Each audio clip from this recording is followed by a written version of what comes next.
गगन अपनी मां के साथ रहता था। वह शरारती स्वभाव का लड़का था और अपनी कंपनी के दोस्तों के साथ मिलकर लोगों पर प्रैंक किया करता था। उसी कंपनी में एक लड़की काम करती थी, कोयल। वह गगन की बहुत अच्छी दोस्त थी, लेकिन धीरे धीरे उसे गगन से प्यार हो गया। एक दिन रेलवे स्टेशन पर गगन अपनी टीम के साथ किसी और पर प्रैंक कर रहा था। तभी अचानक कोयल ने सभी लोगों के सामने गगन को प्रपोज कर दिया। गगन को झटका लग गया। उसने कुछ नहीं कहा और कोयल ने उसे रिंग भी पहना दी। सब देखकर हैरान थे, लेकिन घर जाते समय गगन ने बाइक रोककर कोयल से कहा कि वे दोनों सिर्फ दोस्त हैं और वह उससे प्यार नहीं करता। पहले तो कोयल को लगा कि यह भी एक प्रैंक है, लेकिन गगन ने साफ कह दिया कि यह मजाक नहीं है। यह सुनकर कोयल रो पड़ी और पूछने लगी कि रेलवे स्टेशन पर उसने मना क्यों नहीं किया। गगन बोला, इतने लोगों के बीच अगर मना कर देता तो तुम्हें बुरा लगता, इसलिए चुप रहा। कोयल दुखी होकर उसे गले लगाती है और फिर दूर चली जाती है। कंपनी में सब लोग पहली बार इस बात को सुनकर गगन को डांटने लगते हैं। बाद में जब गगन अपने दोस्त के साथ घर लौट रहा था तो कुछ पिल्ले उसके पीछे भागते हैं।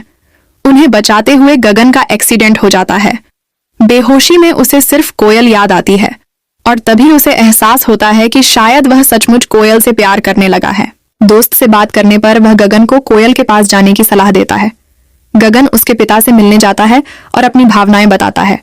कोयल के पापा उनकी शादी तय कर देते हैं। शादी तय होने के बाद गगन कोयल से मिलने उसके कमरे में जाता है तो देखता है कि कोयल आत्महत्या की कोशिश कर रही है। गगन घबरा जाता है।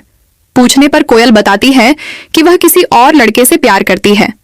यह सुनकर गगन आहत होकर बाथरूम में जाकर रोने लगता है। वापस बाहर आने पर वह कोयल से कहता है कि सच्चाई अपने पापा को बता दें।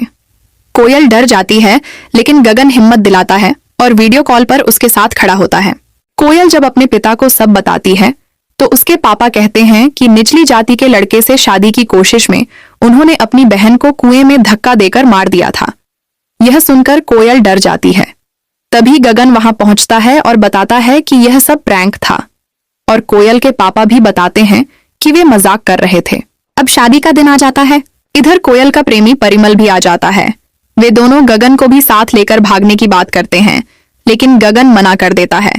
परिमल कहता है कि उसने भागने का सारा इंतजाम कर लिया है और कर्नाटक के मुख्यमंत्री के राइट हैंड से बात भी हो चुकी है। गगन का दोस्त फोटो दिखाकर पूछता है, क्या यही है वो? परिमल कहता है, हाँ यही है। तभी असली कर्नाटक का मुख्यमंत्री वहीं आ जाता है। परिमल डरकर रुक जाता है। वह आगे बढ़कर उसके पिता के पैर छू लेता है। सब लोग हैरान रह जाते हैं। परिमल के पिता सबका परिचय कराना शुरू करते हैं। मुख्यमंत्री पूछते हैं, वह कौन है? परिमल सामने आकर कहता है, मैं आपका राइट हैंड हूं। लेकिन मुख्यमंत्री तुरंत कहते हैं, मेरा कोई राइट हैंड नहीं है। ये सुनकर परिमल चुप हो जाता है। अब ये लोग विदेश भागने की तैयारी करते हैं, लेकिन असली ट्विस्ट तो अब आने वाला है। अगर आप कहानी का अगला हिस्सा जानना चाहते हैं तो कमेंट में जरूर लिखें और चैनल को सब्सक्राइब करें। अगर वीडियो पसंद आए तो लाइक करें।